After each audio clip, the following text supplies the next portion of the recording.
Welcome to The Road Less Traveled with Tiffany Rosenbaum.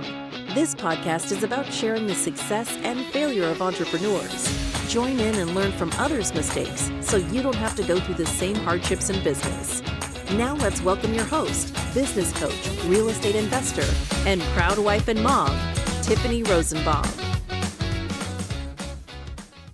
Welcome to another episode of The Road Less Traveled. We are here with Amoura and Avery, and they are taking on the world of marketing. And you know, in the world of marketing, there are so many different things. So we're excited to have them on today and discuss in another episode.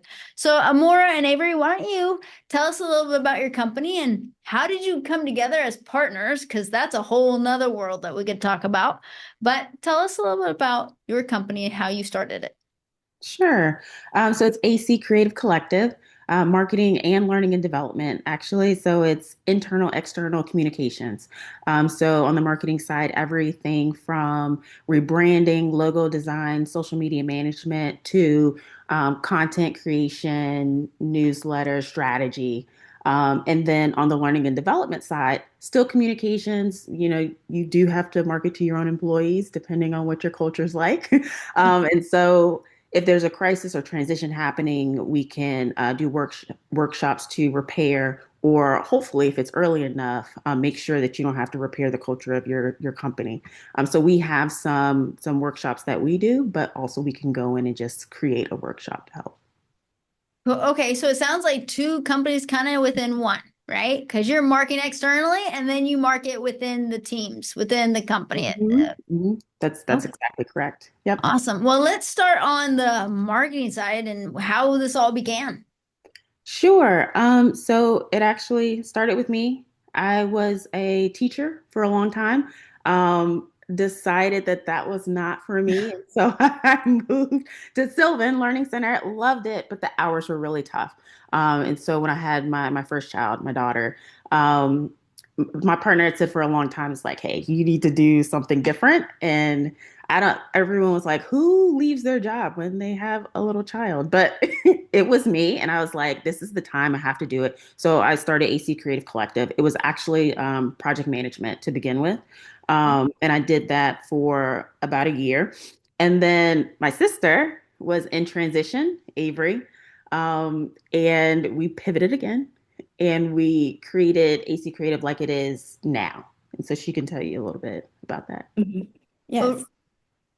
Real quick, I actually love that you said pivot because I think so many entrepreneurs have to pivot to get to where they're supposed to. Like you have this dream and it starts somewhere, but something shifts in the market or something shifts with a partnership. And it's like, you know what? We haven't found our niche yet. And now with the pivot, we found our niche. So Avery, tell us a little bit more about that.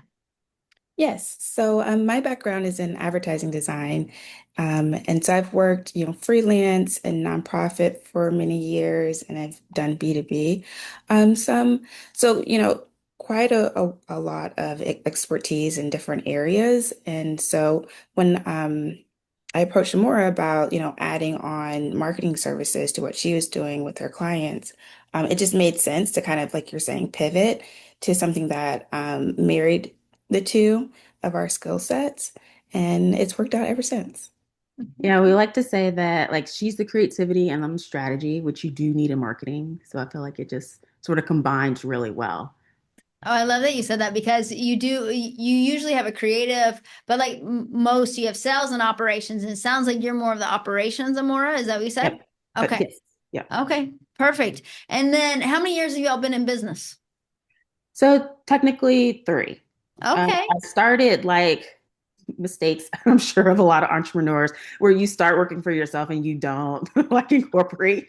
So as an incorporated business, 3 years, but I was on my own for a while before then. I love that you said that you were so honest because so many our viewers, and I know this, when you start a business, a lot of times you're not paying yourself. It's the grind. It's like, how do I get this up off the ground? How do I continue, And, it's the blood, sweat, and tears. And a lot of times people don't see behind the scenes, the crying, am I gonna make this? Am I gonna do this? And Exactly. 3 years at the 3-year mark, even that is usually still in a really tough time. And, Mhm. what we see on social media and what we see in real life are two completely different things 9 times out of 10, because we don't And see the hard times. that's so true. And I was just going to say, like, you have to plan for what you want to happen. So at that, when I first started, I was a solo entrepreneur, right? I'm just, like you said, just trying to make ends meet, right? But you have to plan for what you want. Like, if you want to have a team, you want to create a business, then get incorporated, right? Put the structures in place to make that happen. Hire great talent, like my sister and the other people that are on the team, right? So, 3 years from now, we still have places to grow. Like we want to grow. 2026, we're really excited for. We've already started planning for what's going to happen then, but we're putting structures and things in place now. And I think that's what I really saw then. It's like, okay, I know what it's like now, which is not ideal, but I know where I want it to go 3 years, 5 years, 10 years. And so planning for that. What you said right there is so important. I have a saying that I always say, if you fail to plan, you plan to fail. And Mm-hmm. I didn't make that up. I don't know who said it first, but so many people say it now. But it's so true. Like, you're not what you're doing today is trying to set the path for 10 years down the road. Yep. And so many people forget they want results today. Well, Right. that's not really what works in business. Usually Nope. you're one step in front of the other. You're stacking days. Lakers guy. I can't remember anyways right now. My mind went blank, but it's about stacking days, and making sure every day we still get up. And we don't always see the results the next day or even in a week. Sometimes it's a year down the road, and everything that we do and plan for and make decisions on is what we want in the future. So I And love I that you think said that. And I just want to piggyback real quick off Yes. what you said, because sometimes it takes time to see, the fruit of your labor, but sometimes you just see a little bit and then it goes back. And then you see a bit more and it goes back a little bit. You're just like, what is going Hmm. on? Right? I Yeah. thought I was on this huge like trajectory. But sometimes it goes back a little bit. And Oh, that's oh, okay. 100%. It's that roller coaster is two step forward, one step back. I don't know Right. one Yes. entrepreneur that has ever said just it's a straight trajectory. It never happens Right. that way. They have to I want to fire meet them. exec or they have to do something. And Yes. it's like, oh, I'm almost there. And it's just Hmm. you got to keep going. I love Hmm. that. Real raw. I love that. So what has been the biggest challenge? You talked about building your team and Hmm. honing in on that, but what's been the biggest challenge in starting your business? No, it's pretty funny that you guys were talking about the two steps forward, one step back, because for me it has been like falling in love with the journey and, truly believing that there are no real mistakes, there are no real failures. It's all learning experiences. We were talking about pivoting and being Hmm. agile and not so rigid and, initial ideas that you thought, or, oh, it's only going to take 1 year or 2 years to get to a certain level, but kind of like letting those things go and continuing to move forward in better places. One Yeah. 1000%. It's every day getting up and realizing what has to change and what has to pivot. And I think that's you being agile and being able to go, okay, nope, I gotta move here. Oh, Hmm. and like what you said, what I love what you said is there's no real mistakes, there's no real failures, there's actually learning opportunities. And that's how makes great entrepreneurs, because if you look at everything as a failure or mistake, you're getting hit every single day. But Yeah. Right. It's depressing. yes. If you look at it as a learning experience, then it's like, okay, this is moving the needle forward. Hmm. When we talk about it, we talk about it like strategic risk, right? So we give something 90 days and then we make another plan. We make a strategy and then we take the leap. We take the risk. But we feel like if we have a plan on how we think this will help us, we don't know what will happen, but we can take that risk because we've created a plan and we're following it. Oh, it's so true. Oh, yeah. And what you said is we don't know, and no one knows the outcome 100%. And I think Mhm. so many people want just a roadmap to, hey, this is exactly what you need to do, and this is exactly how you're going to succeed. But in every business and every entrepreneur, the roadmap's actually different. Yeah. What's going to work for one is not going to work for another all the time. And so, like you said, Avery, being agile and being able to pivot is huge. So Hmm. how about you tell us a little bit, how many team members do y'all have right now? So currently five. Okay. Yeah. So we are growing from it was just, Avery and I. And then we added like an admin, then we added another marketer to help with some of our clients. And now we've added another operations and salesperson. So again, we're excited for 2026. We're That's exciting. So, building your team, does it give you a little anxiety? Now you're dealing with people. You're starting to manage people instead of just managing the process. It's like, oh, so what has been the love for it, but also the struggle with it, with building your team? oh, Avery, you want to go? Yeah. Well, some of it has to do with, building out those systems and structures. I mean, the system that you need for two people communicating is completely different than five people.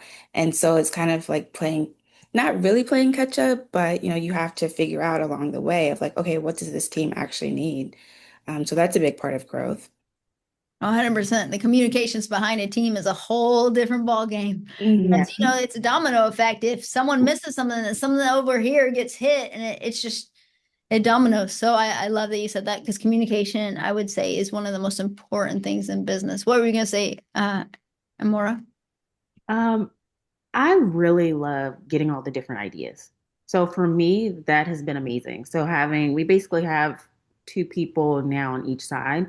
And so we're able to collaborate. Avery can collaborate with the other marketing person that we work with. And now I can collaborate with the operations person to make sure we're as efficient as possible, because I think as a small business, that's the Mhm. efficiency is key. And so that has been amazing for me. Like Avery said, the communication part is much different. It's tougher when someone forgets something. It really affects, the business. um, and if you're not on top of everything that's going on, because now you have a lot of balls up in the air. Um, you just see the impact a lot more. I'm finding out. Like when it was just me and Avery, like she would just come over to my house to hang out with my kids and we could talk about what was going on. But now it's like, no, during the team meeting, like let's make sure we have everything aligned. What are you working on and you? Because now that affects, the meetings that I have. So it's just, again, being a lot more efficient.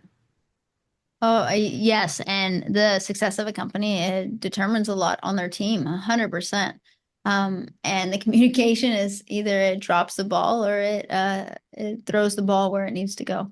So Mhm. I love that. I think it's incredibly important. I know even in our businesses, communication has been like, how do we improve this every single time? How do we do this?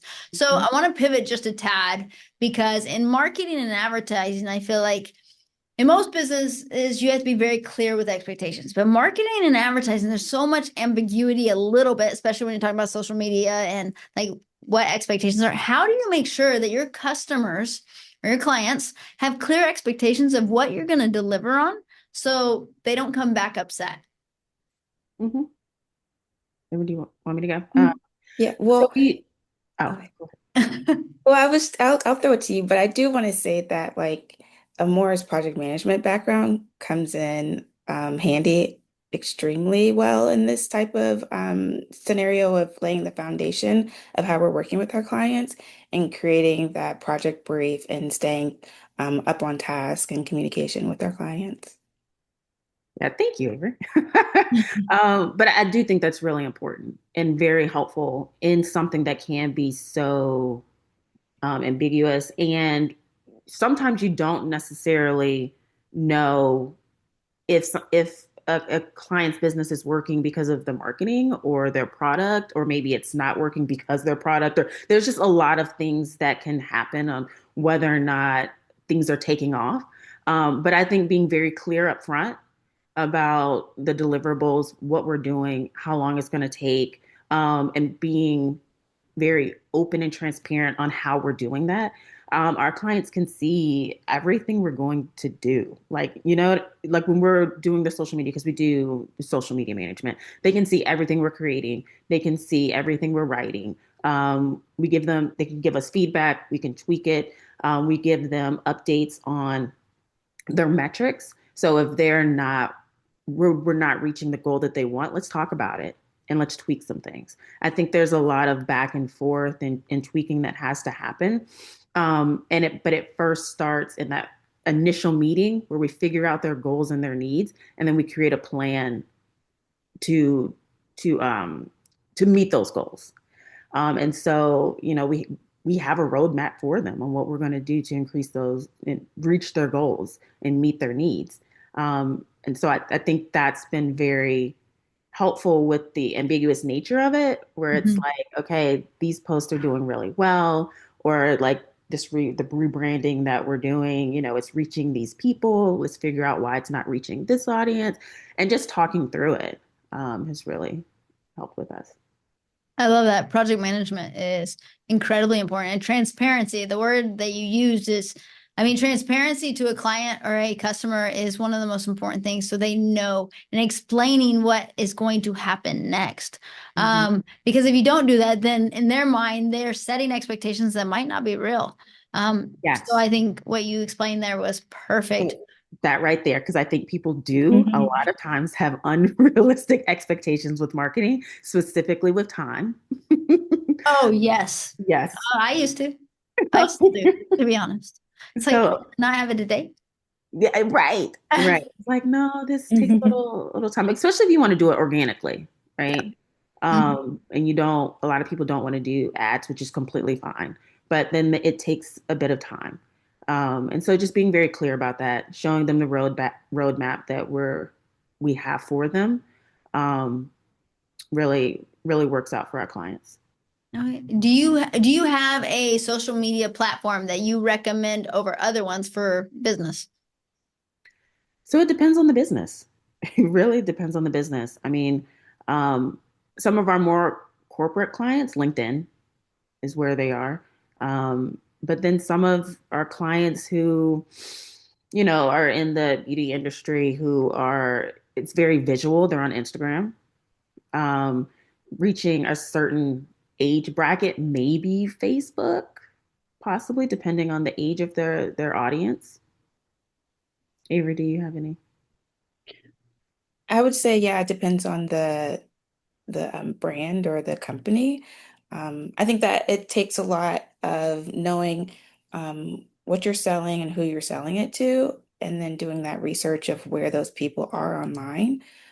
Things are becoming so segmented and kind of like fragmented that you can't really say that there's like one set path for each person, for like a group of people. It really kind of goes into research. Mhm. 100%. I do agree with that because I think so many, every business is so different. Now, Mhm. if someone was getting started in marketing and they're like, "Hey, I want to market my business. I want to do this." Where if they've never done it before and they're babies in this part of it, how much would you tell them that they would need to spend off the bat just to try to get traction? Is there like a starting point for people like all of our viewers that have businesses and they haven't started advertising? What kind of starting budget should people think about? Mm, So for ads or just marketing in general, because marketing is so huge. We always tell people you want at least a high quality website, you want social media, even though we never want to tell someone they need to spend like endless amounts of time on social media, but you do need a social media presence. That's how people are connecting with you. And then a bit of email marketing. So depending on how, you know, if if you're hiring someone, that's money, right? Mhm. That's going to cost to do all three of those things. If you're doing it yourself, it's going to cost a little less. If you're boosting your post or actually doing ads, that's going to be a few $1,000s. Yeah. So it really depends on exactly what you want to do. Like we do proposals for every one of our possible clients. We run through everything we would want to do with them and give them a price. But then you can, if you're like, this is not in my budget right now, you can pull things away. Um, but we do like to give a pretty comprehensive marketing package, but that all costs different amounts depending on how much you want to do. Hmm. Okay. And would you say that there is I know in our industry what we look for, but is there a percentage of revenue that people should be spending on marketing? There definitely is. I can't think of the equation right now, but you definitely want to use a certain percentage from your actual revenue, your business revenue, and spend that on marketing. But if you're just, by yourself wanting to experiment, I would say spend $50 a day for a 24-hour, like a 48-hour period, and see where you go from there. Like boosting a post or running an ad on like content that has done really well, maybe three pieces of media that you put some money behind for a short time span, and then see what happens there. Okay. What so what does 2026 look like for y'all? Growth, right? We're hoping to double in size next year. Congrats. Yeah, that is what we're trying to put in place. With the hiring, with doing our own marketing, because marketing is such a large term. There are thousands of marketing firms doing a variety of things, not the same thing, right? I don't think anyone's doing exactly what we're doing, but similar things. And so we are trying to put our names out and make sure people know who we are. And so if you are trying to boost your marketing, boost your business, you think of AC Creative Collective first. And so we really spent 2025 doing that through a variety of ways. Mhm. Awesome.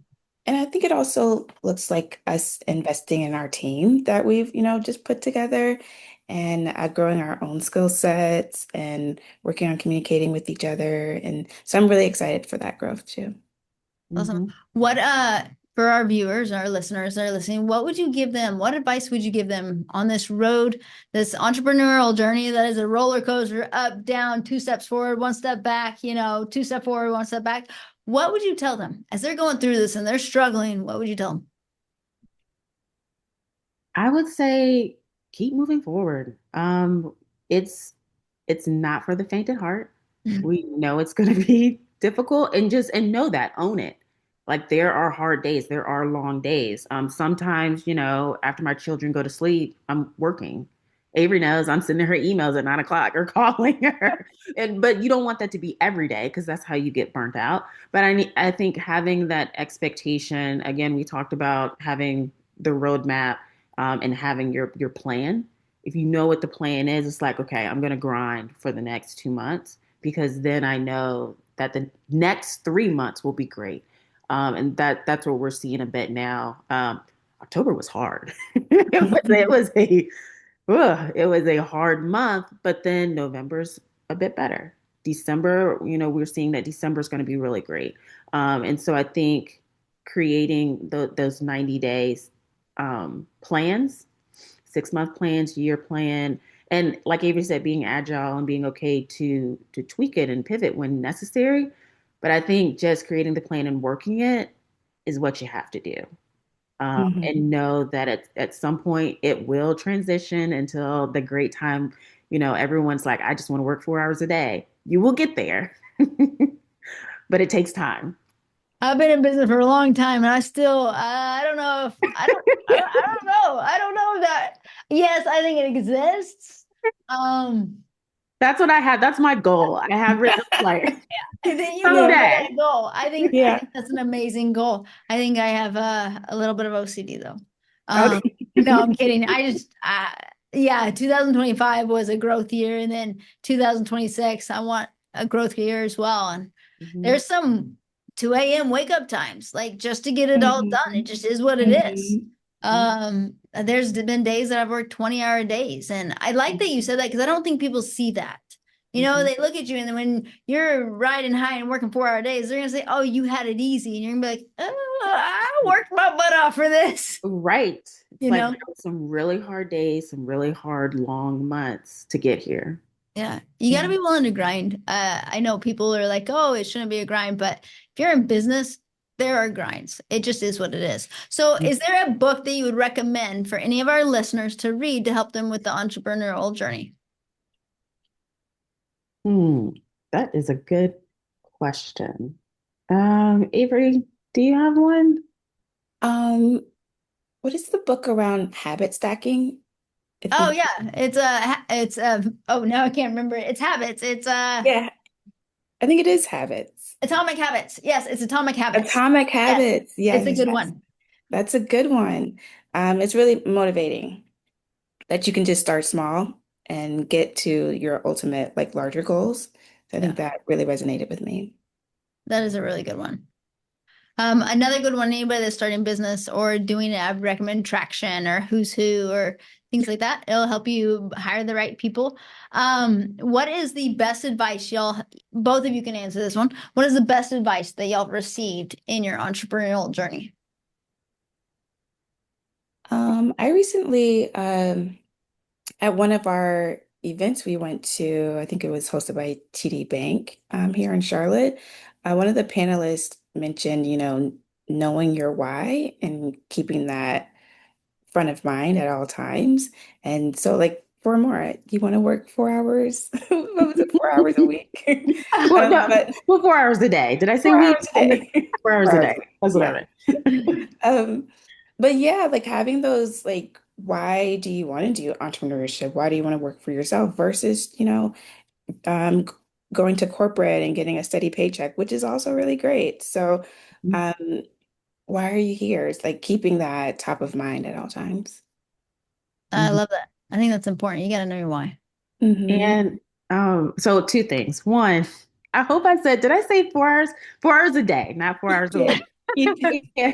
And it is for my why. Like I want to spend time with my kids, right? I want to be able, Hmm. when they have an activity, leave in the middle of the day, go to that activity and come home. And right now, if I do that, then I'm working at like till 10 to 11 at night, because I've missed a bunch of hours in the day, but get to the point where I don't have to do that.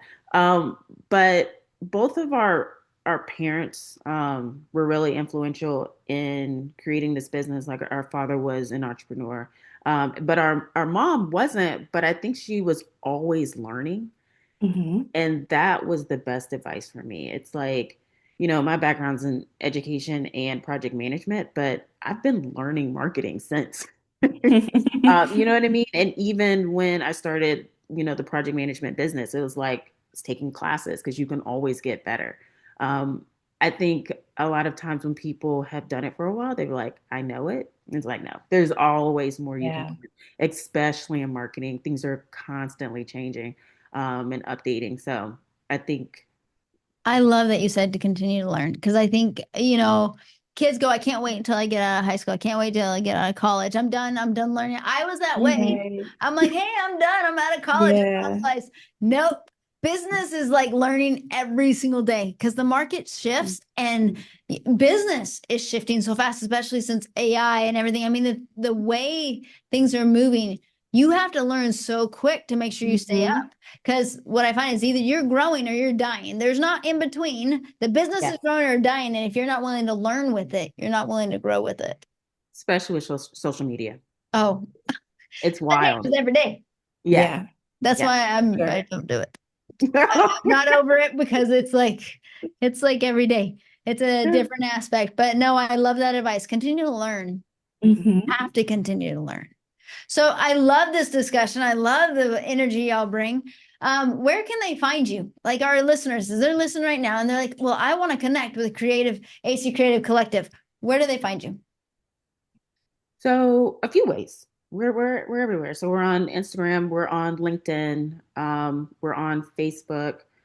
We have our website, accreativecollective.com, where you can join our newsletter. So you can, stay updated with us. We have a weekly newsletter that will go straight to your inbox, or we have a newsletter that's on LinkedIn, and we do that monthly. Nice. Well, we will send people there. I think marketing is so important for business or marketing yourself, branding yourself. I did not realize that until a couple years ago. Actually, we were in business for a long time and then realized, okay, we got to do something and realized, okay, you got to brand your business, you got to brand and market.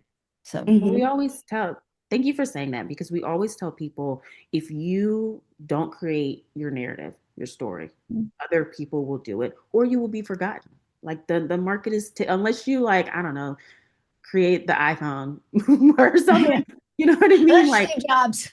right. Like, so someone is also doing what you're doing or doing something similar, even if it's not exact, they're doing something similar. So go ahead, tell your narrative, what makes you unique, get it out there, so people will know you, and do it earlier rather than later. You want to stay ahead of things.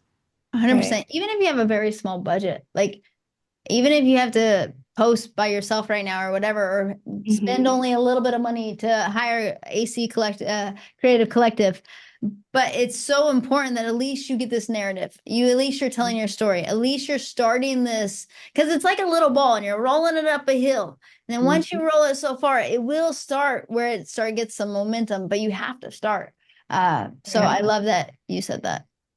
Yep. Well, Yeah. sorry, go ahead.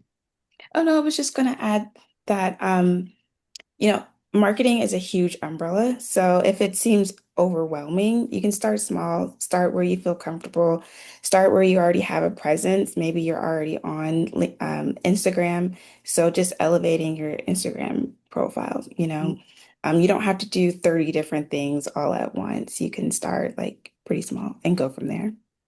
With the newsletter, maybe you're not going to have this long newsletter with many articles and different sections. Maybe you just have one article talks about one service that's related to the article, and that's it. Start there.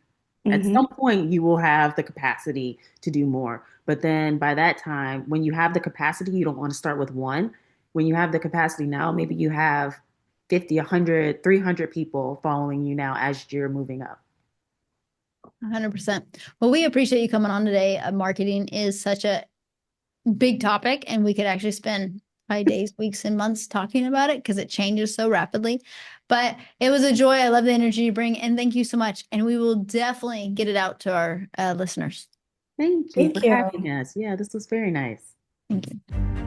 Thanks for tuning in today to The Road Less Traveled. If you're organizing an event, workshop, or simply planning something exciting and would like to have Tiffany Rosenbaum join you or want to have her on your podcast, visit TiffanyMRosenbaum.com and click on Book Tiffany to get started.